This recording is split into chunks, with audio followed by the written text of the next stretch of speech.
Bom dia a todos, sejam muito bem-vindos a mais um painel do mês da advocacia. Compartilhamento do conhecimento não para. E é uma alegria muito grande para a Comissão de Mediação poder estar aqui participando desse evento, né, tão importante para o mês do advogado. Esse evento que está trazendo conhecimento de forma gratuita. Então, eu agradeço muito a gestão, né, ao presidente Rafael, a gestão que ele tem feito bastante inclusiva, preocupada com o advogado, uma gestão disruptiva que está trazendo conhecimento para todos os advogados de forma gratuita, já há tanto tempo, desde o início que ele ingressou, né, nessa nova gestão. Agradecer os organizadores deste evento, na pessoa do professor Pedro Miranda, coordenador das comissões, e do diretor da ESA, Marcos Vinícius. O meu nome é Riciane Goulart e eu estarei conduzindo este painel de grandes nomes que nós temos aqui, que passarei agora a apresentar para vocês. Teremos o nosso queridíssimo ministro do STJ, Marco Aurélio Buzzi, e ele é mestre em Ciência Jurídica pela Univale, membro do Conselho Consultivo da Presidência do CNJ para assessoramento na análise de métodos de solução de conflito, conselheiro da ENAM, Escola Nacional de Mediação e Conciliação, autor de diversas obras e artigos relacionados à resolução de conflitos e, obviamente, é ministro do Supremo Tribunal de Justiça. Temos a Andréa Maia, fundadora da Mediar 360, plataforma inteligente de resolução de disputas, vice-presidente de mediação da CBMA, colaboradora da Kluwer Mediation Blog, coautora do livro e-book Online Dispute Resolution e conselheira fiscal da B2L. E teremos também, né, o nosso queridíssimo Adolfo Braga Neto, advogado, mediador, mestre em Direito Civil pela PUC de São Paulo, presidente do Conselho de Administração do Instituto de Mediação e Arbitragem do Brasil e autor também de diversos livros, né, diversas obras e artigos sobre resolução de conflito, em especial mediação. É uma grande honra estar aqui com vocês, com esses palestrantes tão honrosos, tão maravilhosos e que têm muito a nos ensinar nessa manhã. Então, nós vamos dar início agora ao painel, passando a palavra para o ministro Buzzi, que terá em torno de 30 minutos para a sua exposição. Ministro, é uma grande honra tê-lo aqui conosco, uma grande satisfação e uma alegria, em nome da comissão da OAB, em nome do presidente Rafael, da sua diretoria, e em nome da organização deste grande evento. Muito obrigada, a palavra está com o senhor. Obrigado. Eu quero cumprimentar a Riciane, a André, o Adolfo, caríssimos parceiros desta iniciativa, o Rafael Horn, que é um amigo meu e um excelente advogado, presidente da nossa belíssima e queridíssima instituição, a todos os advogados, a todos os interessados que estão nos ouvindo, né? É um assunto realmente da vez e até infelizmente, por essas razões dessa pandemia que está aí, infelizmente, né? Esse assunto parece que não que houvesse necessidade dele ser revigorado, não, mas ele ficou mais em foco ainda, né? Em razão dessa pandemia que está aí, infelizmente, né? E é sempre um prazer estar em Santa Catarina conversando com os meus irmãos catarinenses e, obviamente, com alcance pelo Brasil inteiro. Muito bem. Nós estamos aqui nessa busca de tentar trocar ideias, né, quanto aos impactos da Covid na mediação de conflitos, mirando os desafios e tentando criar oportunidades, não é? Muito bem. Nós já temos, hoje em dia, independentemente da pandemia, aproximadamente 105 a 114, 115 milhões de ações em trâmite. Isso não quer dizer que nos arquivos da Justiça tenham 110, 115, 105 milhões de processos. Não é isso. Esse número é um equívoco quem a ele se refere dessa forma. Na verdade, nós temos no estoque constante do Judiciário algo em torno de 87 milhões de processos, o que refresca em muito, né, Adolfo? O que ajuda em muito. Ou seja, estamos afogados de processo do mesmo jeito, não tem por onde, né? Mas é a movimentação. Quando a gente fala em 105, alguns falam 117 milhões, tudo bem, nisso eu não discuto. Mas isso quer dizer é a movimentação anual dos processos. Por quê?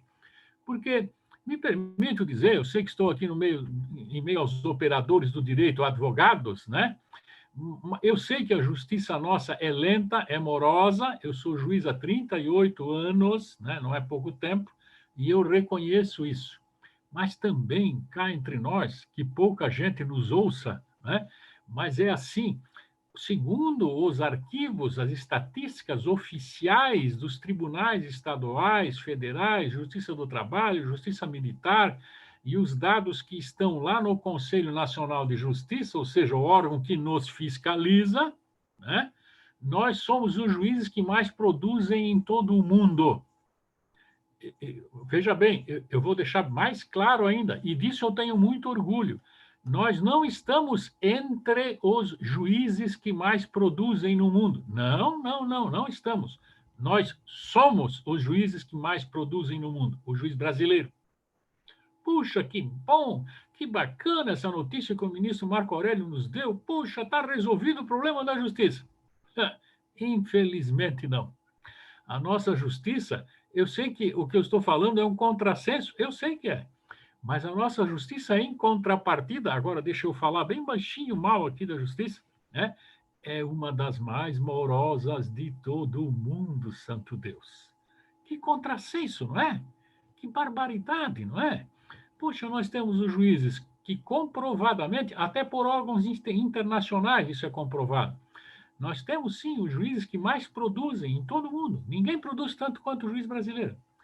Poxa, e por outro lado, nós temos uma das justiças mais morosas do mundo inteiro. Que barbaridade! Isso é quase insolúvel. E sabe por quê? Eu sei que não é uma notícia boa, não é uma fala boa essa que eu estou começando aqui com vocês. Eu aqui, e tomara que eu esteja enganado, redondamente enganado, mas eu tenho a impressão que isso não é insolúvel, mas vai demorar um pouquinho para mudar, porque isso é mentalidade. Eu, tanto quanto vocês todos, fui formado numa faculdade de Direito, eu sou formado pela Univale Itajaí, a melhor faculdade de Direito do mundo, que é a Univale de Itajaí. Sabe por quê? Porque eu me formei nela, claro, né? Para mim foi a melhor do mundo, né? Nem Harvard é tão boa quanto ela, claro. Ó, foi onde eu me formei. E eu tenho um carinho especial por ela. Até hoje, lá, leciono, dou palestra, eu tenho um carinho especialíssimo pela minha querida Univale, que é tão boa quanto todas as outras faculdades de Direito. Porque quem constrói o conceito da faculdade são os alunos e os professores juntos, né? A dedicação, é o empenho. Bem, mas o que eu dizia? Eu estava falando da mentalidade. Então, o que nós precisamos mudar não são as leis. Não, não são. O que nós precisamos mudar é a mentalidade das pessoas, né? Então, eu não gostei aqui da gravata que o Adolfo Braga está usando hoje, cá entre nós, que ninguém mais nos ouça, né? Eu, ao invés de chegar no final da fala, que isso aqui não é uma palestra, da fala de hoje, e dizer, Adolfo, querido, nós já somos amigos há tanto tempo. Poxa, Adolfo, pelo amor de Deus, não me usa mais essa gravata. Não, eu, como bom brasileiro, não vou falar nada para o Adolfo e daqui a uns 3, 4 dias o Adolfo vai estar sendo citado por uma ação judicial que eu vou mover contra ele para ele não usar mais essa cor de gravata. Adolfo, eu estou brincando, adorei a tua gravata, só estou brincando, tá?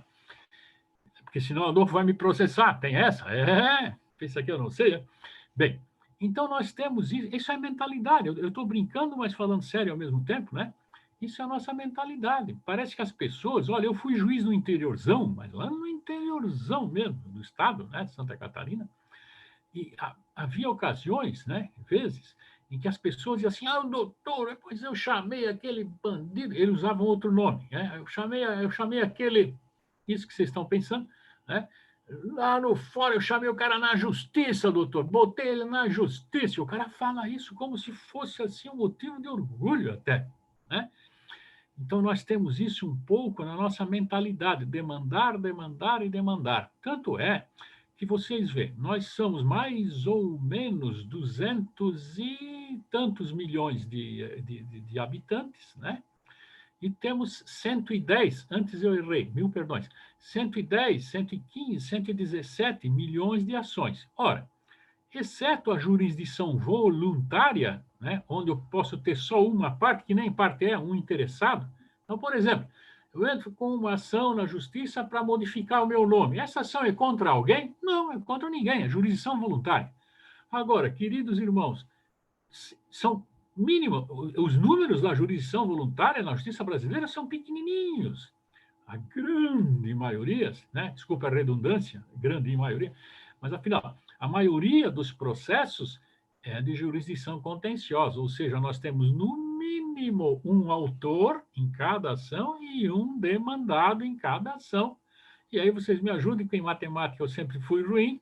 110 milhões de ações, 110 milhões de ações multiplicado por 2, 220 milhões de partes na justiça. Então, nós temos na justiça mais partes do que habitantes no Brasil. Está sobrando uns 5 milhões de partes. É lógico, vocês vão dizer, mas doutor, tem milhares, não digo milhões, mas milhares de ações em que ou o autor é o mesmo ou o réu é o mesmo, né? Os bancos, certas instituições do Estado, é a mesma, execuções fiscais, o autor é o mesmo, é a prefeitura, é o governo, é o Estado, tudo bem, mas são ações, e tem que ter um autor e um réu. Então, proporcionalmente, ou melhor dizendo, matematicamente, temos percentuais, sim, nós temos no Brasil mais de uma ação para cada um brasileiro, ainda que muitas dessas ações sejam com partes idênticas, ou autor ou réu. Mas isso não importa. O que importa é que isso revela uma mentalidade. Santa Efigênia, por que naquelas execuções fiscais, cá entre nós, que não estejam nos ouvindo nem a minha esposa, que é procuradora de município, senão eu vou apanhar depois dela, né? Ela não entra com ação na justiça, não. Vocês fiquem tranquilos. Ela passa a mão ali num chinelo e vem bater em mim, mas deixa. Depois eu vou reclamar isso. Lá na justiça, é claro, vou entrar na ação com a justiça. Bem, então, ora, por que nessas mínimas, e vou dar um exemplo que aconteceu no Brasil, nós tínhamos execuções fiscais tão pequenininhas que não é o custo do processo, o custo da capa do processo era mais caro do que o imposto, do que o objeto da execução fiscal. Aí nós tivemos, isso há uns 10 anos atrás, ou talvez um pouco mais, nós tivemos alguns prefeitos e procuradores municipais corajosos que disseram assim, não, nós vamos deixa na prescrição. Ah, mas isso dá crime de responsabilidade fiscal. Não, por esse valor eu vou provar, se alguém me denunciar, eu vou provar que eu gastaria muito, não é um pouco, muito mais, fazendo a execução fiscal de R$ 200, de R$ 100, maneira de dizer, né? Estou dando um exemplo só figurativo, do que movendo uma ação judicial. E alguns prefeitos e governadores também, nos estados e municípios, passaram a ter na época era a coragem, né, de não entrar mais com essas pequenas execuções. E mais tarde houve a regulamentação disso, né, e hoje em dia nós temos já a dispensa, né, de uma ou outra modalidade, quando o crédito fiscal, dependendo do valor, de estar realmente fadado a ficar lá no arquivo, porque não vale a pena fazer essa modalidade de demanda. Mas nós demoramos quase 15 anos para fazer essa conscientização. Bom, então nós temos uma mania de judicializar. O outro ponto, o outro lado da moeda, e agora sim, eu vou apanhar de vocês todos aí, da Ordem dos Advogados do Brasil, né, e de Santa Catarina também. Por quê? Vocês entram no site da OAB Nacional, né, está lá escrito, lá no site da OAB, que nós somos o país do mundo que tem mais faculdades de direito, sozinho, nós sozinhos, o Brasil de um ladinho só o Brasil de um lado da balança.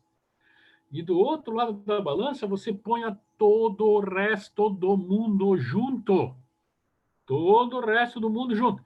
Nós sozinhos temos mais faculdades de direito do que o resto do mundo inteirinho junto. A culpa disso é dos advogados? Claro que não. É óbvio que não. Não é porque eu estou falando aqui para advogado que eu estou tentando dar uma de simpático. Não é isso. É óbvio que não é nossa culpa, nossa, dos operadores do direito, que eu também sou formado em direito, né? fui advogado durante anos, né? Então, isso aí é culpa da falta de uma visão de gestão, de governo, de política pública, né? E isso agora podem anotar aí. Deus queira que eu esteja errado, mas infelizmente eu acho que não. Isso agora está acontecendo com a medicina. O que aconteceu conosco já há uns 25, 30 anos atrás, agora está acontecendo com a medicina. Já aconteceu com inúmeras outras profissões que, por uma questão de governo, de gestão do poder executivo, eu não estou falando aqui, não estou fulano governador, desse governador, daquele presidente da República, daquele deputado. Esqueçam, eu estou falando de modo geral. E se for para botar culpa, a culpa é minha, a culpa é nossa, porque eu sou eleitor. A Andréa é eleitora, o Adolfo é eleitor, a Riciane é eleitora, então, opa, não estamos escolhendo muito bem para certas coisas, para certas coisas. Noutras estamos escolhendo magnificamente bem, mas para certas coisas não. Então, nisso aí, com todas as vênias, nós não fomos bem nas últimas décadas, né? Por quê? Porque, poxa vida, quando eu comecei a faculdade de Direito aqui em Santa Catarina, nós tínhamos 3 faculdades de Direito. 3, né? A Federal, a de Itajaí e a de Blumenau, né? Iniciando a de Joinville, iniciando a de Rio do Sul, talvez a de Criciúma. Hoje nós temos aqui no estado, salvo meu juízo, mais de 30 faculdades de Direito, só de Direito, né? Então, puxa, em 30 anos, de 3 para 30, é um pequeno crescimento. E isso é uma falta de planejamento, porque isso vai bater no mercado de trabalho. Enquanto academia, eu torço para que fundem mais 1.000 faculdades de Direito em Santa Catarina. Por quê? Enquanto academia. Porque é óbvio que isso eleva o nível cultural das pessoas, claro que sim, e ainda mais direito, não é porque eu fiz direito, não é porque estamos aqui, né? Mas o direito exige muito estudo concorrente com outras ciências, com outras áreas, né? Ele ilustra aquele que realmente estuda, né? Aquele aluno que realmente estuda, ele ilustra muito a pessoa. É um belíssimo curso, né? Eu sei que sou suspeito, porque eu sou apaixonado pelo direito, mas é sim uma faculdade que, mesmo que você nunca venha a exercer a profissão, ela tem a cultura muito. Tanto é que eu sou juiz há 38 anos e professor há 31, né? E muitas, não foram poucos os alunos meus que já são médicos, que já são engenheiros, e que eu pergunto, eu faço de propósito. No início, não, no início era curiosidade. Hoje, não, hoje é de propósito. Eu disse, mas vem cá, por que estás fazendo direito? Tu vais advogar? Vais abandonar a tua profissão? Eu disse, não, doutor, pelo amor de Deus, eu estou já muito consolidado. Eu vim fazer direito porque isso vai me acrescentar, eu quero me ilustrar, eu quero entender isso, quero entender aquilo. Então, é sim uma faculdade que ajuda no aculturamento até das pessoas, né? Na ampliação da visão. Puxa, onde é que eu quero chegar com essa conversarada toda? Nós temos que necessariamente investir, nós, os operadores do direito, os advogados, os defensores públicos, os promotores de justiça, os juízes, os professores, né? Nós, os operadores do direito, precisamos investir e muito. E isso é um ponto de vista meu, e pode ser que eu esteja completamente equivocado, não é porque eu estou falando que está certo, santo Deus, né? Mas na mudança de mentalidade. E mudança de mentalidade só tem uma forma de fazer mudança de mentalidade. Ou doutrinar o povo, como faz o fascismo, como fez o nazismo, ou doutrinar o povo, e não é isso que nós queremos, né?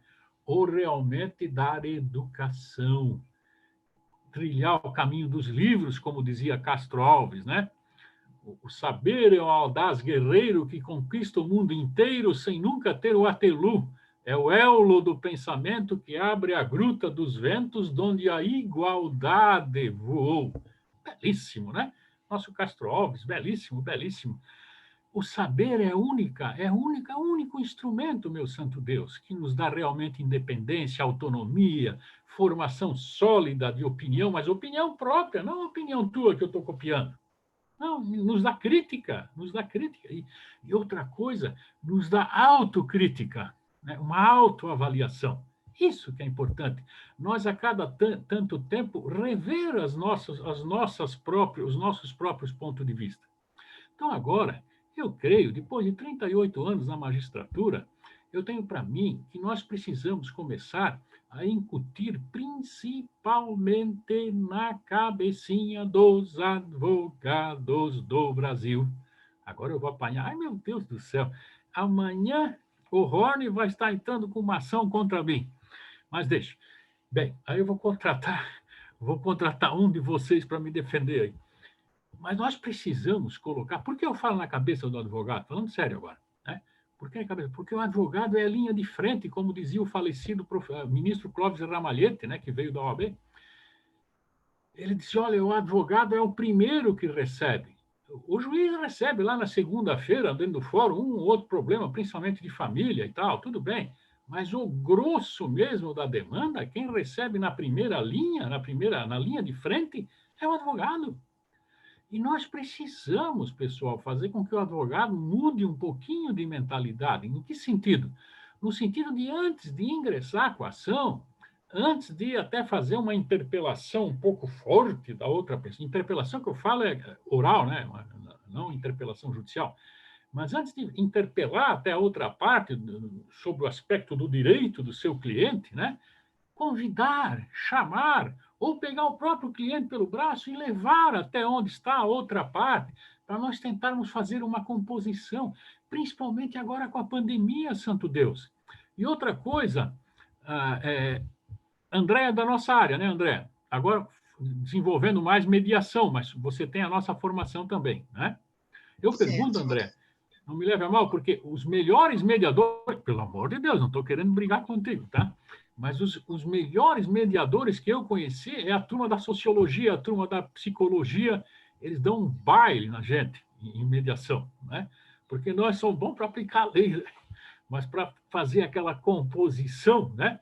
Mas André já tem formação específica para isso, é uma especialista nisso, né? Só estou usando como exemplo, dando como exemplo. Bem, mas eu dizia, nós temos que mudar um pouco a mentalidade, por quê? Eu tinha um tio que era advogado que dizia assim, quando eu passei no concurso para juiz, eu passei com 22 para 23 anos de idade, né, no concurso para juiz. E ele dizia assim, ele me chamava de meu sobrinho, ele não me chamava pelo nome. Ele dizia assim, meu sobrinho, é o seguinte, ó, o melhor fórum que existe. Depois eu me acostumei com ele, me enchendo a paciência, mas no início eu fiquei até surpreso, assim, quando ele disse, meu sobrinho, ele era advogado, meu sobrinho, você sabe qual é o melhor fórum que existe no mundo? Eu dizia, não, tio, eu sei lá qual é o melhor fórum que existe no mundo. Pensei já em citar, sei lá, Ajax, essas coisas assim. Ele disse, não, é o meu gabinete, é o meu escritório ali, é o meu escritório na rua tal, aquele que tu foi lá estagiar comigo lá, é o melhor fórum do mundo. Eu dizia, tio, mas primeiro que aquilo nem fórum é, santo Deus, e segundo que aquele é o escritório do senhor. Ele dizia, pois é, por isso mesmo, é o melhor fórum do mundo, porque lá eu convido, e ele fazia muito isso. Eu acho que até, em parte, eu trilhei por esse caminho de criar, de estimular a composição, a conciliação, baseado no que eu ouvi aquele meu tio, que tinha um coração, que era um coração grande, né? Ele chamava as partes e tentava compor, mas tentava com afinco. Eu participava ali só ouvindo, né? Eu era primeira-ministra da Faculdade de Direito. E é isso. Então, nós precisamos urgentemente, e agora é com urgência, Riciane, agora é com urgência. Nós não temos tempo. Antes, quando eu vinha falar aqui na nossa OAB, querida OAB de Santa Catarina, que eu prezo muito mesmo, né? Vocês sabem disso, eu disse, não, vamos, agora não, agora, por favor, pelo amor de Deus, eu sou católico, tá? Pelo amor de Deus, eu acredito no velhinho lá em cima, se bem que cai de nós, né? Ele podia dar uma ajudazinha para nós nisso aqui, mas ele tem mais o que fazer, coitado. Então, agora nós precisamos ir com uma relativa urgência, né? Não me pergunte como, que aí eu não sei, né? Eu tenho umas ideias assim, mas a fórmula certa ninguém tem. Mas nós precisamos, com urgência urgentíssima, começar a resolver esses conflitos que estão aí. Nós já temos no Supremo mais de 1.500 ou 2.000 medidas, no STJ, lá no meu STJ, nós já temos mais de 3.000 e tantas medidas de tutelas, né? As tutelas provisórias e tal, já chegaram lá, já estão lá, no último grau de jurisdição, santo Deus. Então, imagine, vocês imaginem, e vocês têm condição muito melhor do que eu de imaginar, quantas milhares, aliás, Deus queira que eu esteja enganado, mas eu acho que são quantos milhões de ações e de medidas nós já temos deflagradas pelos fóruns do Brasil inteiro, lá no primeiro grau, né? Se já chegou no último grau de jurisdição, que dirá no primeiro, né? Quantas medidas nós já temos em razão da pandemia? E eu quero aproveitar para lembrar, vocês são muito jovens, todos vocês três são muito jovens para lembrar disso. Talvez vão lembrar porque já estudaram e tal, mas eu passei por isso. Nós já tivemos esse filme no Brasil. Esse filme eu já assisti aqui no Brasil. Quando? Quando das benditas das ações revisionais de contrato bancário. Mas, santo Deus, as revisionais de contrato bancário, que nós tivemos mais ou menos há uns 20 anos atrás, era desse tamanho, era só ação revisional de contrato bancário, o assunto era esse, pequenininho. Qual era o assunto? Revisão de contrato bancário. Poxa, santo Deus, aquilo não era quase nada. Nós tivemos milhões de ações no Brasil, só sobre um assunto, revisão de contrato bancário. Agora, pelo amor de Deus, vocês imaginam agora com a pandemia? Que a pandemia pegou tudo. Né? Eu sou aqui de Timbó, de Itajaí, sou aqui do Vale do Itajaí. Só aqui nas armações, nos armadores, nas construções de pequenos, não de grandes, de pequenos barcos, nós já temos centenas de demandas, né? Centenas de conflitos. E não é nem por culpa de um, nem por culpa do outro. Mas o pessoal entra, vai para o pau, vai para a justiça. Né? E aí nós precisamos que a mentalidade que a Andrea tem se espalhe com mais intensidade, porque Santa Efigênia, pelo amor de Deus, nós precisamos que essa gentarada toda passe antes por um serviço de mediação, antes de cair lá na bendita justiça. Eu não sou contra a justiça, não estou aqui para falar mal de juiz, que muitas vezes a gente tem vontade de cá entre nós, que ninguém nos ouça, né?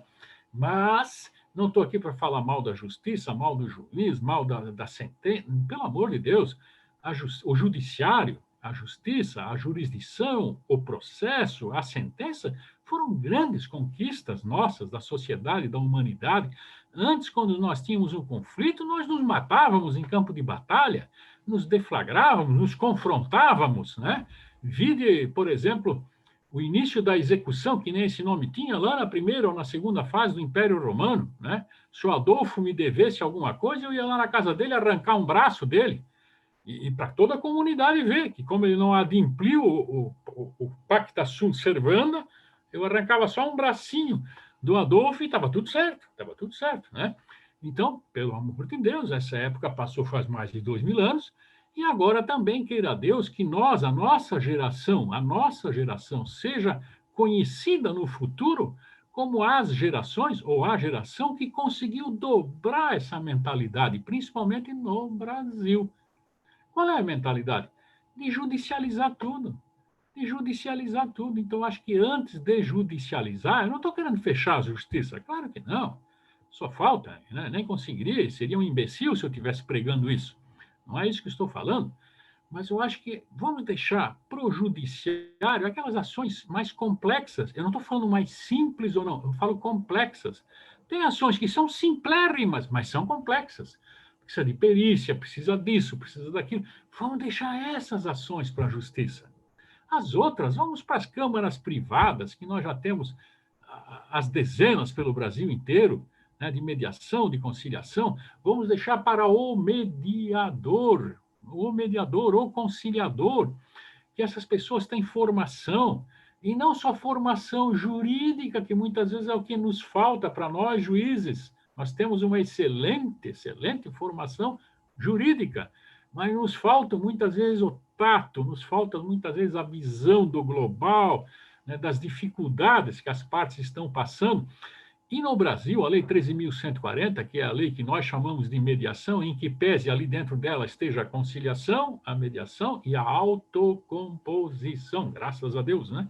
Trouxemos a autocomposição para dentro do mundo da mediação, com o nome específico, autocomposição, mas agora na 13.140 nós temos facilitado esse acesso a esses meios preliminares de tentativas de composição. E a resolução 125, que é lá de 2010, ou seja, só 10 anos, não estou falando de 100 anos atrás, falando de 10 anos, mala, aliás, desculpe, somente 10 anos atrás, não é 20, 30, 40, 50, 100, nada, né? Então, nós temos já no Brasil aquilo que a saudosa professora Ada Pellegrini Grinover falava, nós temos um microsistema, mas é um sistema, nos métodos de resolução de conflito. A resolução 125 de 2010, a 13.140 de 2015 e o novo, que já não é mais tão novo, e o atual Código de Processo Civil em vários e vários artigos, né, que tratam especificamente disso. Então, antes, eu estou falando sobre esse assunto há 20, 22 anos. Era muito bacana, a Riciane já me ouviu falar, o Adolfo também já. Houve época, por Deus do céu, houve época que eu ia pelo interiorzão falar sobre isso, eu e mais uns 17 malucos juízes aí naquele tempo, falar sobre mediação, sobre métodos, nós chamávamos de métodos alternos, a turma ficava louca quando usava essa expressão, né, que eles lembravam lá da turma do Rio Grande do Sul, do direito alternativo, do direito achado na rua, mas principalmente do direito alternativo, né? Eles disseram, doutor, mas o direito alternativo, daí até explicar que aquilo ali não tinha nada a ver com direito alternativo. E eu tenho até a impressão que o professor Cazu mudou, aqui no Brasil, métodos alternativos por causa desse estigma que a palavra tinha. Mas voltando ao assunto e para terminar a minha fala, houve época que nós saímos pelo interior, desse Brasil inteiro, e principalmente aqui de Santa Catarina, eu fui juiz lá no Oeste Brasil, no querido Oeste, que eu sou apaixonado até hoje pelo nosso Oeste aqui, e que quando nós íamos falar nesses métodos de resolução de conflito, tinha sempre um espertalhão de um aluno, de um advogado, de um juiz, eu queria matar esses caras, né? E levantava a mão, lá no final da fala minha, e dizia, professor Marco Aurélio, o senhor não me leve a mal, mas eu estou aqui anotando. É sacanagem do cara, ele estava sendo sacana comigo. Ele dizia, ele sabia disso, eu quero anotar aqui qual é o número da lei que o senhor está se baseando, doutor, para falar sobre isso tudo. Aí eu virava para o cara e tal, rezava 3 Pai Nosso, 4 Ave Maria, para não dizer um palavrão para o cara, né? Por quê? Porque cá entre nós, que ninguém mais nos escuta, só nós 4 estamos aqui na tela, né? Então só nós 4 estamos conversando, ninguém mais está escutando a gente, né? Ora, Santa Efigênia não tinha lei nenhuma, não tinha resolução nenhuma, não tinha nada em lugar nenhum. O que nós tínhamos é lá no Código de 73, né? Aquele artigo que falava sobre a audiência de conciliação, instrução e julgamento, que ela só se realizava no final da instrução do processo, depois de já ter perícia, depois de estar já examinando todas as provas, era a colheita da prova testemunhal, e eu, como juiz, já era juiz naquela época, claro, né? Eu era muito bom para fazer conciliação, eu era excelente para fazer conciliação. Estou me elogiando agora, hein? Estou me elogiando. Eu era bom demais. Sabe como é que eu fazia a conciliação? Eu abria a audiência, vamos supor que a Rissani fosse advogado de uma parte e o Adolfo de outra, né? Eu abria a audiência e dizia assim, doutor Rissani, doutor Adolfo, tem acordo? Pronto. Se não respondesse nesses 3 segundos, eu virava para o escrivão e dizia assim, olha, proposta a conciliação, ela restou inexitosa, vamos para a instrução do processo. Puxa vida, tinha que pegar um juiz desse e bater de vara nele, meu Deus do céu, né? Que ele não sabia nada, esse cara, né, não sabia nada de mediação, de conciliação, não tinha jeito nenhum para isso. Mas era isso que nos ensinavam a fazer na escola, na faculdade, nos próprios cursos que nós fazíamos dentro do judiciário, né? Então, agora, graças a Deus, nós estamos assistindo uma mudança rápida de mentalidades. E é isso que nós precisamos fazer. Ponto 1. Mudar mentalidades. Já estamos conseguindo, eu sei, mas precisamos intensificar. E é por isso que temos eventos como esse, promovido pela OAB, que é para intensificar a mudança de mentalidade, principalmente entre os advogados.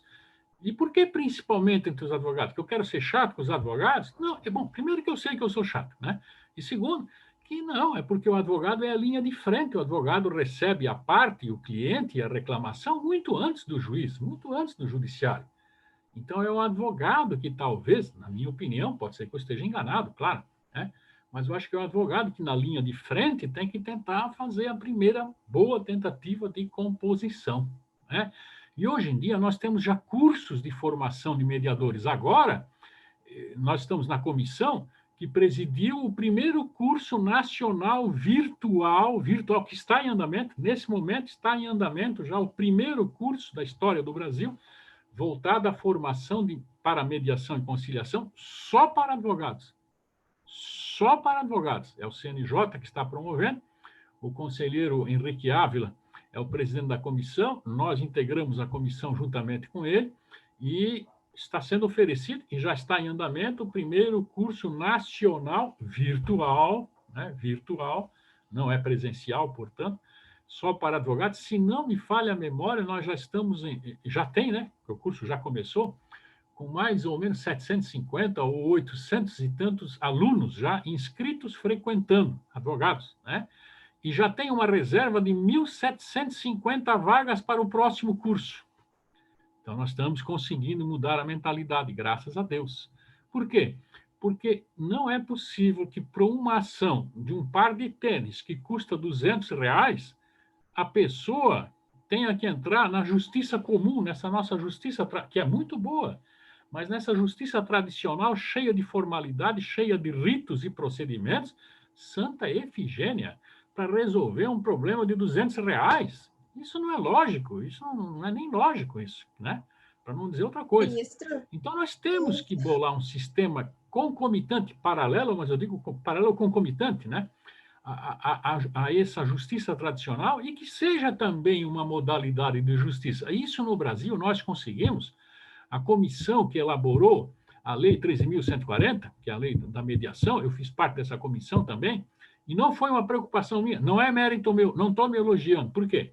Porque dentro dessa comissão, nós tivemos 2 pessoas que se preocupavam constantemente com isso, em trazer a mediação da 13.140 para próximo, não da justiça, para próximo dos operadores do direito, que é o que aconteceu. Se você prestar atenção e estudar o direito comparado, a lei nossa, 13.140, é uma das...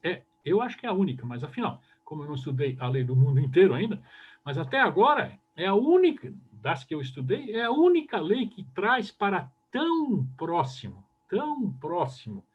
não é da justiça, é dos operadores do direito, da fiscalização dos advogados da OAB, portanto, do Ministério Público, da Defensoria Pública e dos juízes. Nós temos, pela 13.150, como fiscalizar a qualquer momento. Nós temos como fiscalizar, como acompanhar, como anular até certos procedimentos que, se for o caso, se tiverem sido instaurados sobre os vícios dos atos jurídicos, serão simplesmente considerados ineficazes, né? Então, isso é uma grande, é uma bela coisa que a legislação brasileira conseguiu. Então, em que pese esses procedimentos todos possam ser extrajudiciais, ou pré-processuais, ou processuais, mas mesmo aqueles que são extrajudiciais, eles estão sujeitos, sim, a uma fiscalização do advogado, a uma fiscalização do juiz, do promotor, do defensor público, né? A uma supervisão. Então, isso é ótimo. Isso é ótimo, porque isso dá segurança e tranquilidade às partes. Mas o que nós precisamos fazer é isso que nós estamos fazendo nesse momento. É fazer encontros tocando nesse assunto, é chamando, daqui a pouco temos que ampliar isso para as comunidades, para fazer, sim, com que os escritórios de advocacia sejam os primeiros fóruns, os primeiros lugares de resolução de conflito, e não o fórum, e nem os juizados especiais, que é um juizado já de pequenas ações. Não, tem que ser o escritório do advogado. O nosso escritório, nossas faculdades formam bons profissionais. E juntando isso com a ética, com a prudência, com a cautela, com o bom senso, nós teremos como resolver esse gravíssimo problema que é muito brasileiro, que é do elevadíssimo número de ações que estão em trâmite na justiça.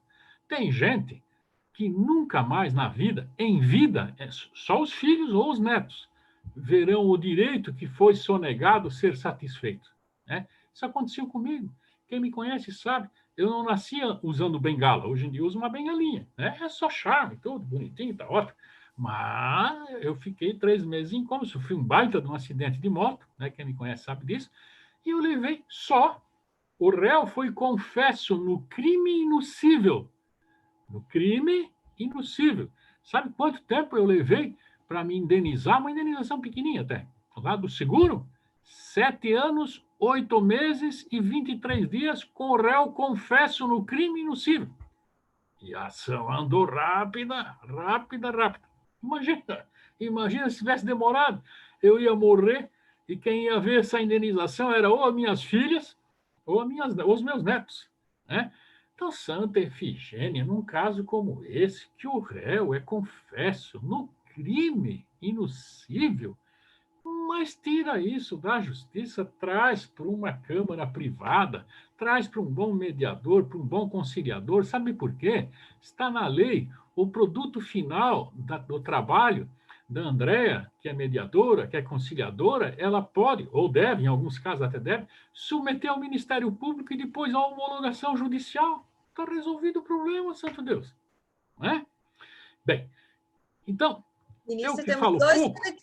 2 minutinhos para suas considerações finais. Não, eu pensei que era mais 2 horas. Eu pensei que era só umas 2 horas. Eu queria muito, mas infelizmente a Mas gente tem. isso é mentiroso, aqui ela já está torcendo, ela já está fazendo, vocês não estão vendo, mas ela já está fazendo sinal para mim, assim, ó, faz tempo, ó. Não, mas deixa. Olha, eu agradeço muito a oportunidade, eu faço assim essas exposições, isso não é palestra de jeito nenhum, isso é uma conversa, né? Uma conversa, e eu tento fazer uma outra brincadeira para chamar a atenção, para prender a atenção de vocês, mas em que pese as brincadeiras, algumas até inconvenientes que eu faço, eu sei disso, né? Mas é uma maneira que a gente tem de tentar difundir essas ideias. E, por favor, isso é do fundo do coração. Olha, eu sou juiz há 38 anos. Pode me chamar de ingênuo, pode chamar do que vocês me quiserem, mas eu acho que se nós não encontrarmos, nós, não é Deus, é nós não encontrarmos a curto prazo, uma solução para esse grande volume de ações que estão entrando na justiça, queridos irmãos, no início será a justiça que já é e será chamada de mais morosa ainda. Depois será um outro setor aí, lá do judiciário, os funcionários, mas depois vão ser os advogados também, que o pessoal vai dizer, mas esse pessoal aí não resolve nada, não adianta nada, para que eu vou procurar um advogado? Para que eu vou procurar essa encrenca? Né? Então, nós precisamos, porque esse problema é nosso, esse problema não é de saúde pública, que aí não seríamos nós para resolver. Esse problema não é de engenharia, porque daí não seríamos nós para resolver. Esse problema não é de educação, porque daí não seríamos nós para resolver. Esse problema é da justiça, e aí somos nós que temos que resolver. Não vamos incomodar Deus, porque Deus deve ter um monte de outras coisas para fazer. Esse problema somos nós que temos que resolver. E nós já estamos resolvendo. Parabéns a todos, porque a solução de um problema não cai da noite para o dia do céu. E quando a gente tem que construir a solução, é assim mesmo, a gente demora dias, meses, anos. E eu fico muito feliz, não é pouco feliz, eu fico muito feliz em estar participando de um evento desse. Por quê? Porque isso não é um sinal, isso é uma evidência de que as nossas gerações estão preocupadas, sim, em buscar um caminho, em buscar uma solução. Então, parabéns a vocês todos, ao Adolfo, a Andréa, a Riciane, ao Ror, aos nossos advogados do Brasil inteiro, aos promotores, aos defensores, ao juiz, à sociedade, inclusive, como um todo, que nós estamos, sim, em busca, seriamente em busca de alguma solução para esse problema, principalmente agora com essa baita dessa crise da Covid que está aí. Nós já temos na justiça milhares de sentenças e elas podem se transformar em milhões de sentenças, de processos, como ocorreu com as ações de renovação, de revisão de contratos bancários, que eu já falei hoje aqui para vocês. Nós tivemos milhões de ações revisionais de contrato bancário que era um assuntozinho só. Agora, esse, com a Panvid, com a Covid, melhor dizendo, atinge, meu Deus, tem empresas que estão fechando, que estão quebrando, que estão fechadas. Tem pessoas físicas que estão ficando insolventes. Então, nós teremos milhões de ações aí. Queira Deus que nós encontremos outras formas de resolver esses conflitos que sejam mais efetivas, mais baratas, mais simples e, portanto, mais eficazes e efetivas. Muitíssimo obrigado, desculpe ter me alongado, Muito obrigado, um abração a todos. E eu peço mil escusas para vocês, porque eu tenho que sair daqui correndo para um outro compromisso também, que hoje é dia de sessão lá no STJ e a turma já está me cobrando aqui por telefone. Tá bom? Ministro, nós é que agradecemos por essa brilhante exposição, foi maravilhoso. A gente tem vários comentários aqui já dos participantes, dos congressistas, dizendo que estão encantados, que é uma aula, que é muito bom ouvi-lo, fazendo um número, né, várias perguntas, mas infelizmente nós não podemos, né? O senhor não vai poder estar aqui conosco, mas eu vou repassar depois para os demais. Por favor. Os nossos convidados, né, para o Adolfo e para a Andréia. Aquelas perguntas mais difíceis que dirigidas para mim, tu manda tudo para o Adolfo. A mais complicada. Qual é a raiz quadrada do número tal? O Adolfo vai responder. Pode mandar tudo para ele. Tem várias perguntas aqui, até aquelas mais espinhosas, a gente vai passar para os nossos convidados aqui, para que eles possam responder para o pessoal. O Riciane, e se quiser e achar que seja conveniente, também não sei a paciência do pessoal em esperar, porque eu não tenho como responder isso nem hoje nem amanhã, mas se tu quiser, faz uma lista, manda para o meu e-mail, né? Que eu vou ter o maior prazer do mundo em responder, porque a gente está realmente empenhado em mudar essa mentalidade. Eu peço, olha, 1000 perdões para a doutora Andréa, 1000 perdões para o grande Adolfo, um amigo meu de longa data, e Riciane para você também, e para o Horn, parabenizá-lo pela excelente gestão, a todos os advogados que estão nos assistindo aqui, 1000 perdões. Onde nós trabalhamos, as portas estão sempre abertas, eu sou um servidor público, portanto, eu tenho que atendê-los e faço com satisfação, essa é a razão da nossa... A maior razão da nossa existência é essa, é tentar servir a todos, tentar ser útil às pessoas, né? Contem comigo, é um prazer, e sempre que eu puder, e que a Riciane ou alguém me convidar, que eu acho difícil, né? Mas eu volto para cá e vamos conversar com a turma. E vocês também não se entusiasmem muito, porque meia dúzia dessa turma que está fazendo pergunta, fui eu que combinei para eles fazer pergunta para mim mesmo, sabe? Isso é tudo... Um beijo para vocês. Tchau, tchau. Desculpe. Obrigada, ministro. Obrigada. Muito obrigada. Mil perdões. Tchau, tchau, pessoal. Uma humildade, uma sabedoria. Muito obrigada. Imagina, obrigado. Vamos seguir tchau. agora. Dá licença. Obrigado. Vamos dar seguimento, então, agora, com a exposição da nossa queridíssima, super competente Andréa Maia. Andréa, agora a palavra está contigo. Quero agradecer o convite, Riciane, convite da comissão, presidente Horn, para estar aqui nesse painel maravilhoso, acompanhada do Adolfo, e nessa missão aí difícil, né, de falar depois do ministro, que além de muito conhecimento, é uma pessoa muito carismática, realmente ele consegue fazer o tempo passar voando, né? Então, eu vou ver se eu consigo seguir a mesma linha dele, né, mas nessa pressão. Eu agradeço, então, muito o convite para estar aqui, e esse tema, realmente, nesse momento, enfim, eu já falo de mediação há algum tempo, né? Eu sou, só contextualizando, eu sou de formação advogada empresarial, busquei sempre trabalhar com consenso, com construção de soluções que fossem consensuais, tendo em vista que, dentro da empresa, o nosso olhar era jurídico, mas também estratégico para o nosso negócio e social também. E, por isso, fez muito sentido para mim virar a chave e trabalhar com mediação, então, empresarial. Isso eu já faço há 10 anos, agora fez 10 anos que eu fiz o meu curso aqui no Rio de Mediação, e mergulhei nessa área da mediação empresarial. Um desafio, né? O Adolfo ainda pegou mais desafio do que eu, que ele é bem anterior a mim, né, Adolfo? O Adolfo é um dos que trouxeram assim, a bandeira da mediação aqui para o Brasil, né? Mas foi um desafio nessa área realmente empresarial que ainda não se falava tanto há 10 anos, e a gente vive ainda um desafio, mas agora com a pandemia eu acho que as pessoas se conscientizaram mais da necessidade de buscar soluções consensuais, até dentro do espírito assim colaborativo e de visão de tudo que vem ocorrendo aí com as pessoas, né, com todos. Então, até me aproprio um pouco aí da fala do ministro, porque o que eu tenho falado bastante é justamente da necessidade do advogado trabalhar mais com esse olhar de mapeamento do conflito, né? Não é algo que a gente tenha tanta tradição, mas que se faz cada vez mais necessário. esse mapeamento passa por um olhar do conflito para checar qual o melhor mecanismo, o mecanismo mais adequado para resolver aquele determinada situação de controvérsia que duas partes estão vivenciando.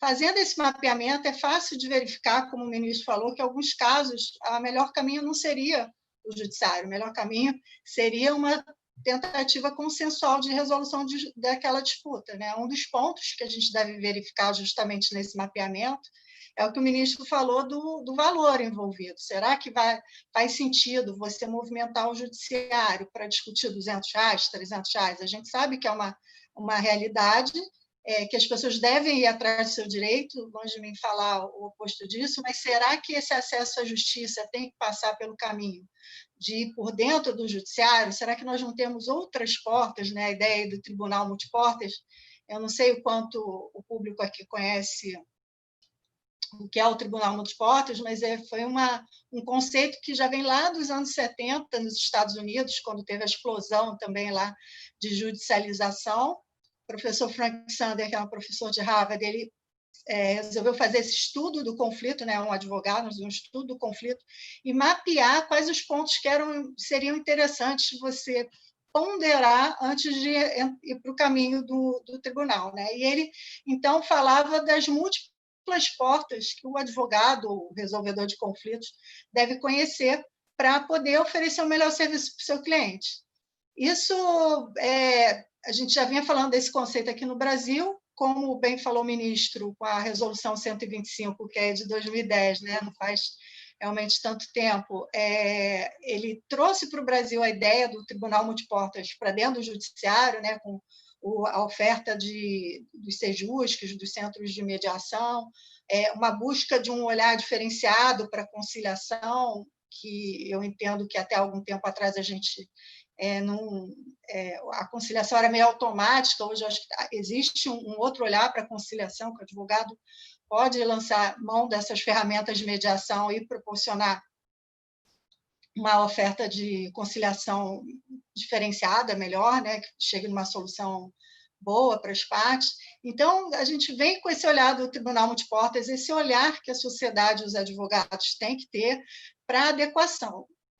Um dos pontos, trazendo para essa minha vivência aí do empresarial, um dos pontos que a gente tem observado muitas pessoas falarem, que era um desafio também para os mediadores, de emplacar a mediação, é que, em muitos casos, uma das partes tinha desconfiança com relação à outra. Quebrou o contrato por má fé, ele está agindo ele não está cumprindo porque não quer. E agora, com a pandemia, todo mundo está vivendo um momento de necessidade de reequilíbrio e colaboração para chegar a boas soluções. E soluções que sustentem os negócios, sustentem a sociedade, né? Trazendo para alguns casos concretos, a gente vê, por exemplo, nesse momento, muita discussão com as escolas e com as faculdades, por exemplo. É interesse do aluno ou do pai do aluno que aquelas faculdade ou escola que seu filho está se perpetue, né? Tem um carinho, provavelmente, por aquela escola, escolheu aquela escola pensando que seria um bom ensino para o seu filho, mas, em muitos casos, os professores, esses pais estão perdendo emprego. Por outro lado, o aluno também não está indo para a escola, está tendo esse olhar de home office. O que aquele grupo pode fazer para buscar um equilíbrio, uma solução? Será que o melhor caminho é entrar com um processo e pedir para um juiz, né? Como o ministro falou, assim, nosso judiciário, eu realmente concordo super com ele, escrevi um artigo em 2016 chamado Justiça Sem Burocracia, que eu falava isso. Foi feita uma pesquisa falando da quantidade de processos e dessa morosidade da justiça, mas até que ponto a sociedade, né, também está colaborando, né? Quer dizer, será que faz sentido você ir lá pedir para um juiz falar quantos % de desconto seu filho vai ter? Será que isso vai fazer a escola se sustentar ao longo do tempo? Será que aquelas partes não podem chegar numa composição, levando em consideração o custo da estrutura física, o custo dos professores, a situação dos pais, alguns precisam mais desconto, outros menos, então alguns entendendo que alguns perderam emprego. Acho que esse é um olhar de cooperação e colaboração que a gente precisa ter. Outro mercado que a gente vê aí precisando se organizar é dos aluguéis, né, de forma geral, mercado imobiliário. Não só salas comerciais, como aluguel para pessoas físicas, como aluguel em shopping, né? Os shoppings fechados, mas ao mesmo tempo precisam da manutenção de segurança, de um fundo de comércio, de pessoas que, independente das lojas, ainda estão ali nos quadros de funcionários.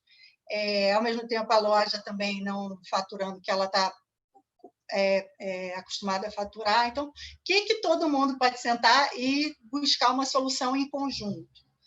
Então, essas são algumas questões que eu gostaria de falar, né? Porque a gente não tem mais a questão da boa-fé, né? Na verdade, é claro que muitos desses contratos eles estão desequilibrados em função da situação que a gente está vivendo.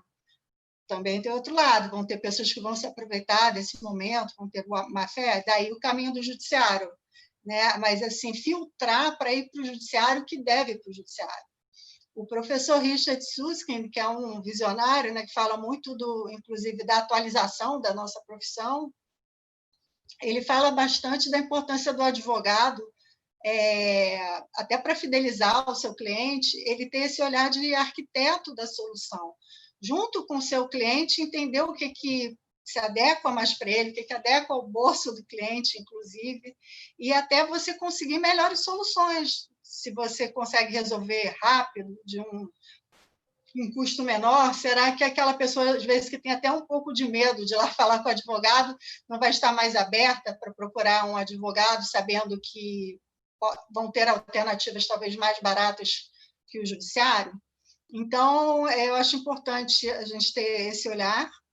Então, do mapeamento, de fidelizar o seu cliente, oferecendo esse trabalho de arquiteto de uma solução, e até um olhar social mesmo agora, né? A gente vê aí algumas OABs até emitindo algumas notas, incentivando que os advogados apresentem para os seus clientes essa alternativa, para evitar mesmo esse deságue dentro do judiciário. Imagina vários pais, vários donos de loja, vários donos de imóveis, várias pessoas que alugam apartamentos, a agência de viagem, ter feito muita mediação com relação a pacote de viagem, né? As pessoas com um sonho de viajar, viagens caras, muitas vezes, e agora o momento mudou, elas não podem viajar, às vezes precisam daquele dinheiro porque perderam o emprego. Ao mesmo tempo, a gente sabe que não foi por má-fé da agência de viagem que aquela situação, aquele contrato foi quebrado. Então, o que a gente pode fazer para que a própria agência também consiga dar esse retorno para todos, né? Não vai conseguir retornar para todo mundo ao mesmo tempo. Tem que pedir, às vezes, reembolso de hotel. É toda uma estrutura, né? Um sistema, né? Esse olhar sistêmico, eu acho que é muito importante também. Então, essas são algumas provocações que eu gostaria de falar. Eu não vou me estender muito mais para poder dar a palavra para o Adolfo, que eu tenho certeza que vai trazer também muitas coisas interessantes, né, nesse momento aí, em relação às mediações familiares. E só fechar falando também da possibilidade da mediação online. Olha só também quantas pessoas teriam que esperar, né, a resolução do seu direito, se fosse esperar, solução para a sua questão, se fosse esperar chegar, sei lá, 4 meses que a gente ficou aí de pandemia, né? Então, outra coisa que cresceu muito, é uma possibilidade que tem sido muito eficiente, são as mediações online, onde você pode oferecer uma solução para o seu cliente de forma rápida, eficiente, e, inclusive, multiplicar esse seu trabalho, né? Falando assim, dando a palavra aí para os meus colegas advogados, né? Quantas mais situações ou divergências você pode trabalhar, né? E receber num tempo mais curto, aquele seu cliente multiplicar para outros dizendo que teve uma solução bacana, de repente poder até estar falando por uma série de clientes, ao invés de um, né? E dentro do ambiente você não precisa sair de casa, então também estejam atentos à mediação online, várias câmaras, inclusive, em parceria com os tribunais de justiça de vários estados. Então, agradeço mais uma vez o convite da Riciane, estou feliz de estar aqui com o Adolfo, o convite da OAB, o Adolfo para mim é uma referência, e a todos que estão aqui assistindo a gente. Então, passo a palavra, agradeço e fico aqui à disposição para falar um pouquinho mais depois se surgir alguma dúvida. Obrigada, Andréia, pela tua excelente exposição, sempre tão didática, tão dinâmica, né? De fácil entendimento para todos, de fácil compreensão. E a Andréia é alguém que tem uma experiência muito grande voltada para a mediação empresarial, tanto atuou muito como advogada empresarial e agora é focada na mediação empresarial. Então, ela tem muito realmente a contribuir. Pena que o tempo é curto, né? Se nós pudéssemos ter 1 hora para cada um de vocês, seria maravilhoso. Mas, infelizmente, não temos e nós precisamos ter um tempinho para as perguntas também. Então, por essa razão, agradeço mais uma vez, Andréia, a tua presença. Estamos muito honrados aqui na OAB de Santa Catarina por ter você conosco. E agora passo a palavra a um dos advogados que foi pioneiro nessa temática da mediação aqui no Brasil e que nos alegra muito de estar aqui conosco hoje, nosso grande amigo, né, e referência na mediação, Adolfo Braga Neto. A palavra está contigo.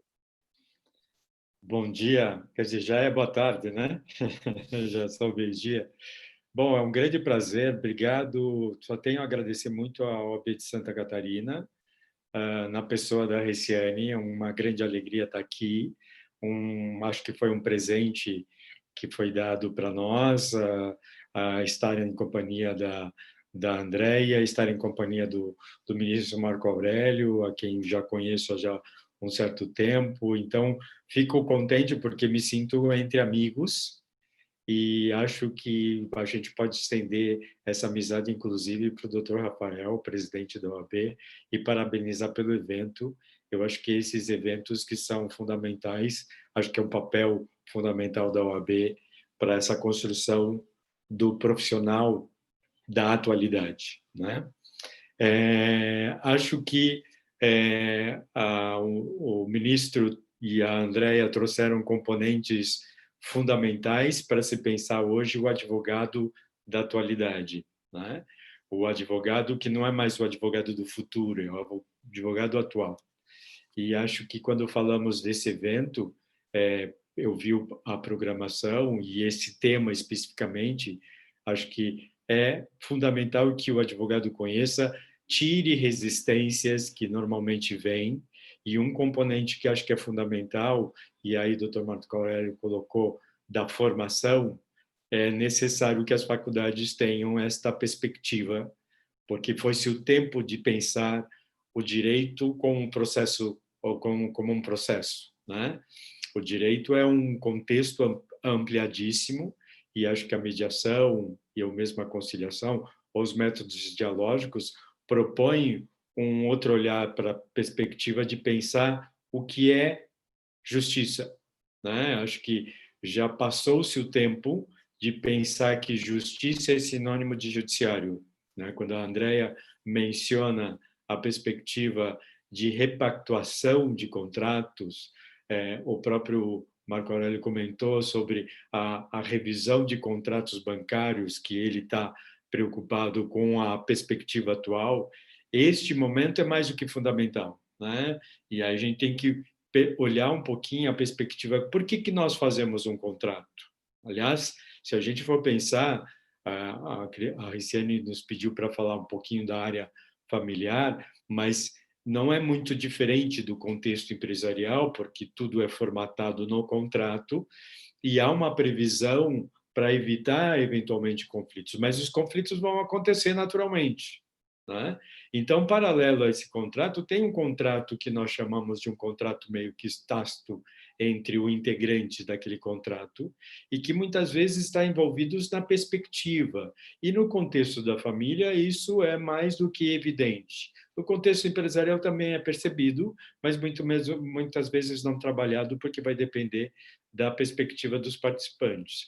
Mas por que eu estou falando isso? Já é momento de nós advogados, desculpem, termos a referência de que somos o primeiro contato das pessoas diante da vivência do conflito, diante da crise que eles estão. né? E nós temos um papel muito importante, que é justamente de promover a perspectiva de ampliação do diálogo ou de limitar o diálogo. Então, acho que foi-se o tempo de se pensar ao direito dentro da caixa do direito processual. O direito processual é um dos. Hoje já estamos falando em perspectivas muito mais amplas. Então, estamos falando de uma possibilidade de o advogado ter a percepção de virar para o cliente e perguntar o que você deseja. E, a partir desse desejo, ele trabalhar como a própria Andrea ressaltou, a perspectiva de mapear o conflito, ver quais são as possibilidades e construir o método mais adequado para ele. Então, por exemplo, acho que é fundamental hoje que se discute, acho que é fundamental eventos como esse da OAB, ao se pensar por que hoje os métodos, como falou o Dr. Bussi, por que hoje os métodos são considerados como adequados? A adequação não vem a partir da expertise do advogado ou do processo em si. A adequação é do cliente. Quem vai dizer isto eu quero, isto eu não quero, isso é bom para mim, são o próprio cliente. Então, é momento de nós pensarmos essa perspectiva. E mais do que tudo, hoje, porque, por exemplo, quando a Riciane nos convidou para participar e eu vi que a Andrea estava conosco, lembro de uma parceria que nós tivemos recentemente, acho que vale nós comentarmos, não estamos vendendo o livro, pelo contrário, só estamos falando de uma experiência que foi muito rica. O ano passado tivemos a oportunidade de elaborar, de organizar um livro que foi construído, no meu modo de entender, foi construído num período muito curto, né? Mas de uma qualidade excepcional, em que a Andrea, quando a convidei, eu tinha pensado num outro tema e ela propôs a mediação online. E aí, é muito interessante, porque nessa época, estamos falando um ano atrás somente, ela propôs, não vamos falar sobre mediação online, que é a minha área de atuação no momento. Eu falei, tá bom, vamos lá. Tá? Nesta época, a questão de não chega a ser 12 meses. Nessa época, nós vimos a perspectiva, isso é online, isso aí vai levar muito tempo. Hoje é uma realidade para a mediação. A mediação não existe se ela não for feita de maneira virtual. Como disse a Andrea, hoje as famílias, as empresas, quem propõe a possibilidade do diálogo precisa de um diálogo protegido. E não é a proteção do sigilo que é o pressuposto da mediação somente, é a proteção da saúde de todos. Né? Então, por exemplo, e isso acho que a gente vive neste momento um grande paradoxo. Um paradoxo de que a necessidade do afastamento social, mas ao mesmo tempo a tecnologia nos aproxima. Então, por exemplo, pensar um evento como este, a questão de um ano atrás, era inviável, porque não teria público.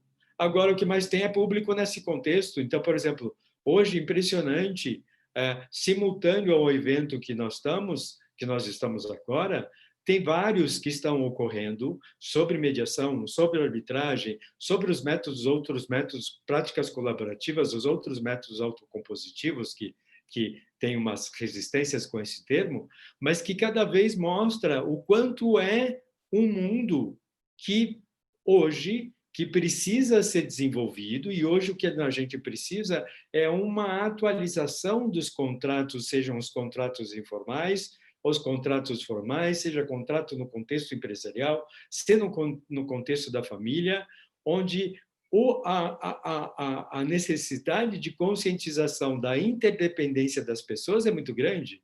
Acho que todos aqui devem ter dificuldades na família em função de negociar espaços não somente no mundo virtual, mas no mundo presencial. Hoje, por exemplo, antes de integrar, participei de 2 reuniões antes de iniciar no evento, e estávamos falando, hoje as escolas, todas elas estão de maneira virtual.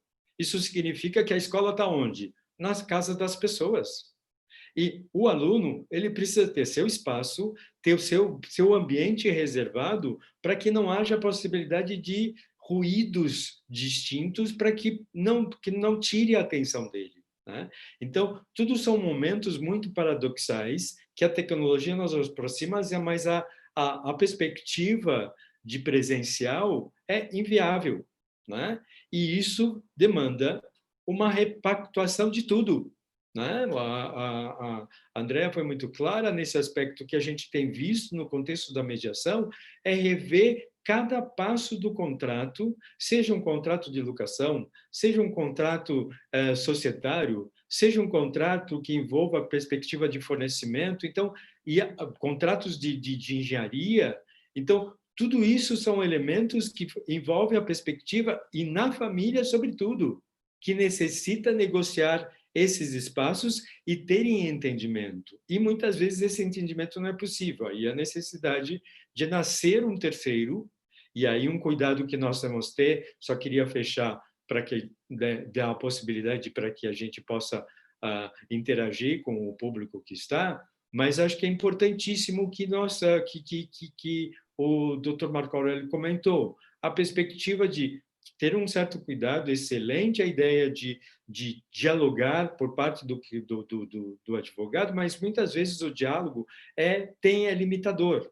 Então, a necessidade de um mediador, que hoje, como bem colocou a Andrea, tem a possibilidade de oferecer ferramentas de maneira virtual e estão preparados. Então, o que a gente vê é que os profissionais dessa área já se adequaram, quer dizer, eles migraram, por exemplo, tomam por mim, não quero dizer que sou um exemplo, mas é importantíssimo, por exemplo, como eu estava falando, para mim, num primeiro momento, a questão virtual, tive a oportunidade de conhecer a Riciane num evento em Paris, a perspectiva presencial era premente. Hoje, os eventos são constituídos de maneira virtual e a riqueza de troca é a mesma. E o grande desafio é que nós não temos mais fronteiras, né? As fronteiras territoriais, as fronteiras de distância se perderam, porque a tecnologia nos aproxima. Então, estamos falando num momento que é necessário ter claro sobre essa interdependência, é necessário ter claro que tanto a advocacia quanto todos os outros profissionais têm que ter a lucidez de promover mais diálogo, e a mediação é um dos instrumentos que estão acessíveis e que cada vez mais é uma perspectiva não somente da advocacia, mas de todas as profissões. E costumo dizer, acho que ao pensar uma revisão da graduação, não só do direito, convido também aos outros saberes, porque os outros saberes também criam parâmetros de exigir que o advogado seja o advogado de litígio. Então, a psicologia, a medicina, a engenharia devem ter alcance também dessa nova formação, porque nós estamos falando de uma perspectiva interdisciplinar. Então, acho que, se fugir um pouco do script, Riciane, desculpe, porque gostaria de haver mais interação entre nós e quem está participando. E, mais uma vez, obrigado pelo convite, foi uma alegria muito grande e um privilégio estar com a Andrea, estar contigo e com o Dr. Marco Aurélio. É um privilégio muito grande, além de ser uma grande honra. Obrigado. Obrigada, Adolfo. Uma alegria sempre muito grande poder te ouvir, né? Um grande mestre da mediação, né? Alguém que tem percorrido uma jornada, né, na temática da mediação já por muito tempo, assim. E não é de agora que tu já conheces o Marco Aurélio Buzzi, né, o ministro, justamente por trabalharem nesse contexto, que eu sei a história linda e belíssima que vocês têm feito. Então, eu gostaria de agradecer vocês mais uma vez, antes de a gente dar a abertura para a interação com os nossos congressistas e eu fazer as perguntas. Então, eu vou só finalizar agradecendo, né, a exposição magnífica de vocês, agradecer o ministro, que agora já não está mais aqui, mas pela essa exposição maravilhosa dele, de falar da importância realmente dessa mudança de pensamento, dessa mudança de mindset, que tem se falado muito em mindset nesse período, né? Mudança de mindset do advogado, de ele ver que os conflitos podem ir além do judiciário. como bem disse a Andréia, é necessário haver um mapeamento desse conflito, né? Você analisar as perspectivas, um olhar sistêmico de como você pode solucioná-lo, né? E você, advogado, se enxergar como um arquiteto de soluções de conflitos, como bem disse a Andréia. E aí, para finalizar, e de forma magnífica, o Adolfo trouxe a ideia de que, né, uma reflexão no sentido de que o direito não é o processo, né? É um momento de repensar os conceitos, né? Repensar a justiça, principalmente o conceito de justiça, o conceito de acesso à justiça, né? E aí, alinhando e costurando com o que o ministro iniciou falando, que as pessoas, os advogados, aí eu falando para os nossos advogados, quando pensam em justiça, pensam, né? Eu vou processar, eu vou entrar com processo, eu vou entrar com ação, né? E aí o ministro fez toda essa reflexão, a Andréia continuou, né, essa costura, e para finalizar, né, e eu diria que finalizar essa linda explanação desses 3 convidados, o Adolfo traz dessa importância realmente de repensarmos todos esses conceitos voltados para o direito e realmente alinharmos essa nova forma, né, de olhar a resolução de conflitos e vermos que estamos vivendo agora a era do consenso, não tem como ser diferente, como já dizia Kazuo Watanabe, né? Agora, acho que com a pandemia, de fato, nós ingressamos na era do consenso, não tem mais como se falar só em litígio, não. Não estamos descartando o judiciário, como bem disse o ministro, mas precisamos saber que existe algo além disso. Então, eu gostaria de passar para vocês agora as perguntas que nós temos aqui dos nossos congressistas, agradecer a todos vocês que estão aqui conosco, é uma alegria muito grande. Se quiserem continuar enviando ainda algumas perguntas, estaremos aqui por mais 9 minutinhos, até 12h30 a gente está aqui, fiquem à vontade. E eu vou passar então para a primeira pergunta, e aí eu gostaria que ambos os convidados pudessem expor as suas opiniões, tá bom? Então, a primeira pergunta é no sentido de que a mediação deve ser obrigatória antes do ajuizamento da ação, né? Isso não correria o risco de terceirização da justiça? Aqui quem pergunta é Eliana Maria do Sena de Nascimento. Passo a bola para vocês. Andréia, por favor. Luciane, você pode repetir a pergunta? Posso sim, Andréia. A pergunta é, na sua opinião, a mediação deve ser obrigatória antes do ajuizamento da ação? Deve ser um requisito obrigatório? Isso não correria o risco de terceirização da justiça? Olha, eu não olho dessa forma, né? E revisitando lá o Frank Sander, o Frank Sander, que eu sou fã dele, ele já falava que mesmo quando a mediação não é o melhor canal ou mecanismo para solucionar uma disputa, ela consegue fazer com que as partes conversem e se preparem melhor para um processo, tá? Com relação à obrigatoriedade, na verdade, que se tem uma obrigatoriedade de entender o que é o procedimento, né? A gente teve um momento aí de mudança de cultura, onde, apesar da mediação ser um instrumento da pré-história, né, onde tinha em qualquer lugar que tenha 2 pessoas que tenham uma disputa, né, você pode ter um terceiro para ajudar a conversar, né? A gente traz aí os rabinos, tribos, enfim, só que a gente trouxe uma roupagem nova aí para a gente hoje, né? Então, assim, se você tem a possibilidade de resolver através do diálogo, através de consenso, e poupar para o judiciário, né? Até as pessoas se conscientizarem, o advogado falar com o seu cliente, às vezes o próprio advogado enxerga que uma solução consensual pode ser a melhor via, mas o cliente está emocionalmente muito envolvido com aquela questão e quer briga. Então, na mediação, você consegue equilibrar esses pontos. Você sempre tem a possibilidade de chegar lá, entender o que é e não fazer, né? Ir só para dizer que não quer. Mas, assim, eu acho que tem um aspecto aí cultural também, né? A gente fala aí, assim, um exemplo que a gente usa muito, que eu acho que traz bastante imagem para a gente, é a questão do cinto de segurança, né?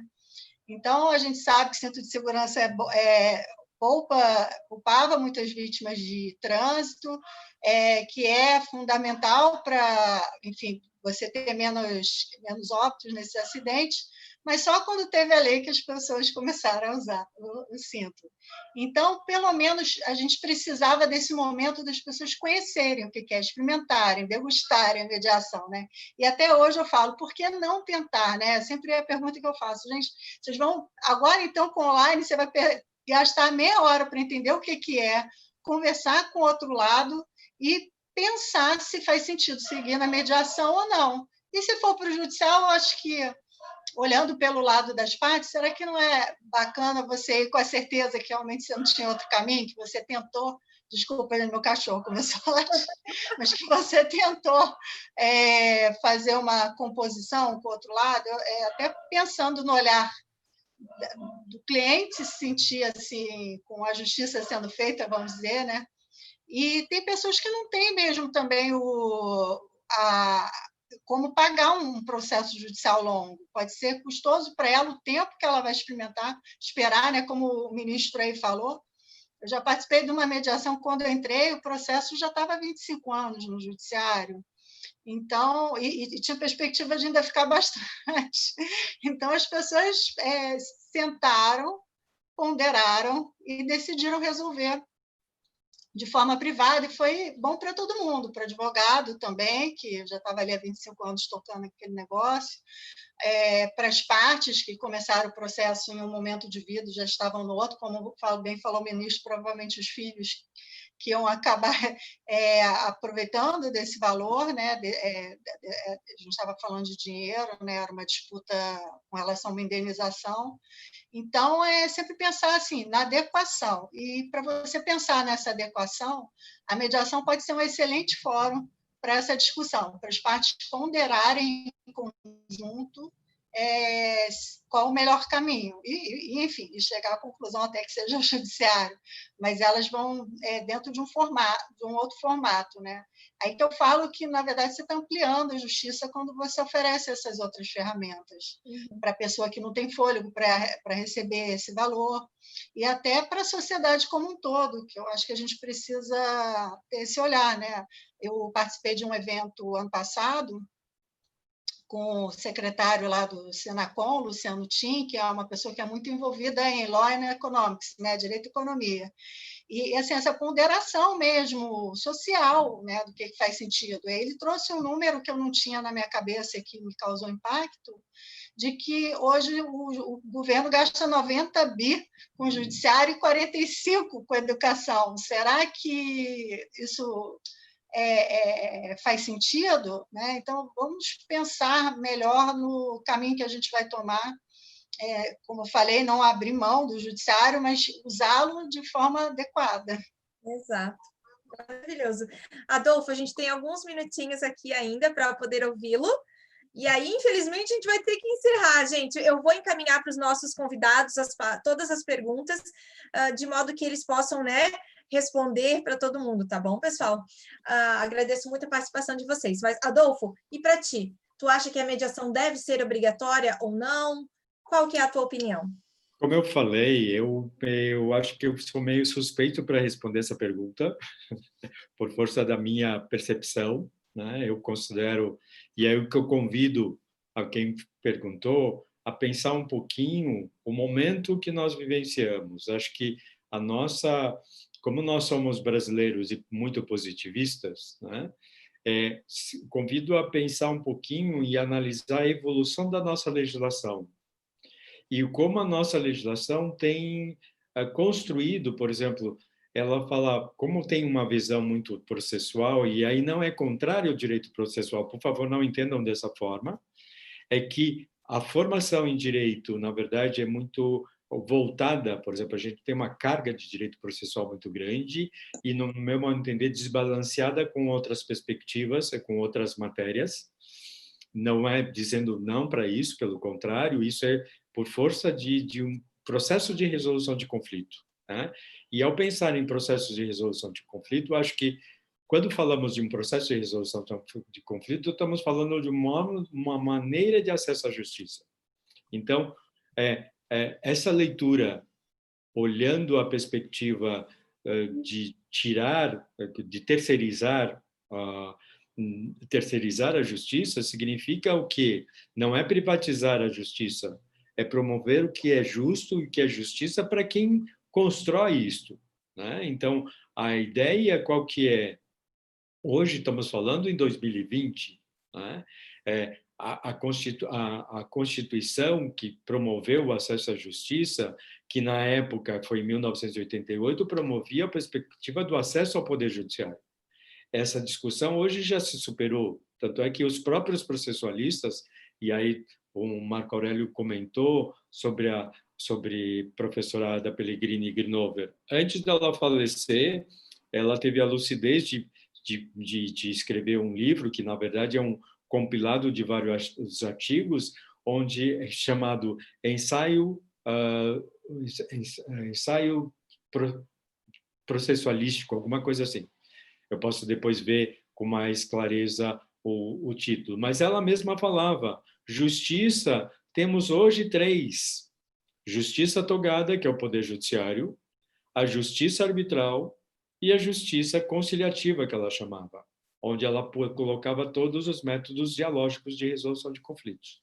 O que eu quero dizer? Então, contrariando um pouco a pergunta, não vejo dessa forma. Eu acho que justiça é a mediação, justiça é a arbitragem, justiça é dispute board, justiça é DSD, justiça é... Porque quem constrói isso são os próprios participantes, como justiça também é o Poder Judiciário. E aí é o processo. Então, não vejo, eu acho que aí vem uma intenção, como o Dr. Marco Aurélio comentou, a Lei 13.140, que é o marco legal da mediação, que trata especificamente da mediação, e o Código de Processo Civil atual, que marca a possibilidade de utilização da mediação no contexto judicial, e aí ele faz uma pequena confusão, inclui a conciliação. A perspectiva qual foi do legislador? Promover a possibilidade das pessoas escutarem o que seja mediação, o que seja conciliação, para evitar o que ele comentou aqui, que era a prática natural no processo. Qual era a prática natural? Tem acordo, senhores? Uhum. E aí a resposta sendo negativa, se passava para outro momento, né? Então, foi-se o tempo de acontecer isso. Já não é mais, isso não tem lógica, porque a própria legislação obriga que as pessoas tenham a possibilidade de dialogar. Então, é esse o objetivo, no meu modo de entender, que o legislador, tanto o legislador do processo, quanto o legislador da mediação, do marco legal de mediação, que propôs, que referendou isso, e que, no meu modo de entender, trouxe somente a consagração da prática que existia. Então, muitas pessoas, e acho que é importante marcar, só queria concluir com isso, Riciane, porque você mencionou, e a Andrea também, nossa perspectiva de atuar nessa área desde o século passado, podemos dizer, desde a década de 90 do século passado, é impressionante como passa o tempo, que sempre defendemos a ideia de propor a mediação, e por muito tempo aqui no Brasil não se viu a necessidade de legislar. E é importante marcar, porque, na verdade, a mediação existe desde essa década, com um componente muito mais voltado para o contexto extrajudicial, com experiências, inclusive em Santa Catarina, quando não existia lei, já existia a Federação das Indústrias, que já tinha uma Câmara de Mediação e Arbitragem, que eu não sei como é que está hoje, mas já com uma estrutura de prestação de serviço com mediação.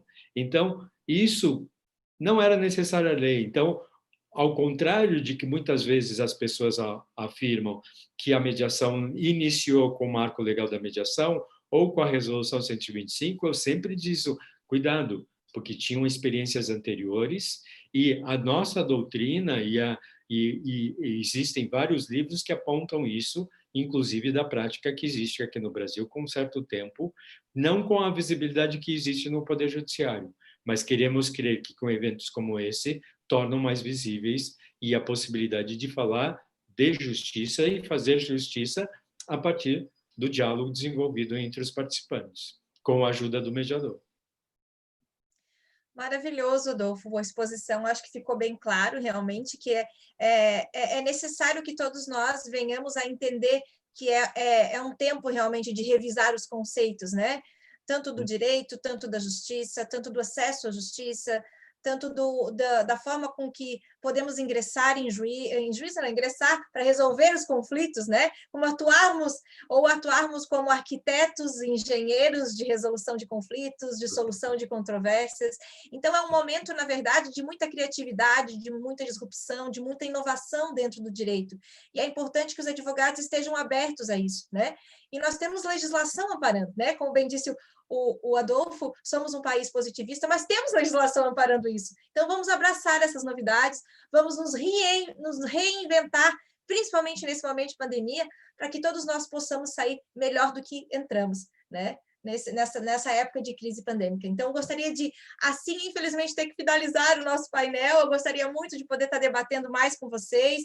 Fica já o convite para próximos eventos. A gente vai entrar em contato para continuar essa fala, que está muito gostosa. Agradeço a todos os congressistas que estiveram aqui conosco. Várias opiniões foram passadas aqui, pena que eu não posso ler tudo. E desejar a todos vocês um excelente dia, né? E um excelente congresso, excelente mês da advocacia, né? Advogados, continuem assistindo esse evento que está maravilhoso e foi elaborado com muito carinho pela OAB, pela CAASC, pela ESA, em prol do conhecimento que não pode parar. Tá bom? Muito obrigada a todos vocês. Obrigada. Não sei se dá para falar rapidinho, eu queria convidar vocês a visitarem o meu Instagram, @AndreaMaia. Quem tiver pergunta e quiser mandar inbox, eu sou super ativa lá, falando de mediação online e respondendo as perguntas. Andrea Maia, @AndreaMaia. A Andrea sempre responde tudo, e podem mandar para o Tem que estar tech. Obrigada, pessoal. Um bom dia, muito obrigada para vocês. Gratidão a todos.